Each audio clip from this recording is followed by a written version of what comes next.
So, the first question I'm always asked about adopting a more plant-based diet and leaving as much meat and dairy out of your diet is this: where do you get your protein, iron and B12 from? Now, I'm going to chat quickly about the protein and leave the others to their own video. First though, I need you to consider, how do most living creatures continue their life in terms of where they get their nutrition from? It's plants. Now, I'm not talking about the origins of life, but plants are created from three things: a handful of nutrients from the soil, water from the air and ground, and sunlight from the sun. It's the reaction of all of this, including the photosynthesis from the sunlight, which makes the structure of the plant, creating within it a myriad of nutrients that when we eat, we gain vitamins, minerals, fats, phytochemicals, enzymes for digestion, and of course protein in the form of amino acids. Now, this is all very easily assimilated into our body chemistry without any toxicity or taxing our digestive system.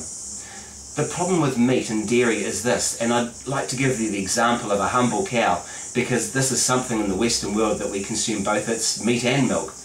A cow gets its nutrition and mass from grass, which is a plant. A cow has already incorporated into its structure those nutrients from the plants. For us to use them, we have to first consume, in essence, a second-hand mixture of nutrients, further second-handed by the cooking process for us to be able to eat it safely and easily. An analogy would be trying to build a brand new house from an already completed house next door. For you to do this, you would have to unbuild next door, pull the carpet and fittings out and denail all the timber. It would be easier and faster to get new materials from the hardware store, wouldn't it? Now, a further problem with meat and milk consumption is that it is so energy taxing on the human body to first digest and break these nutrients down for us to be able to assimilate in the first instance.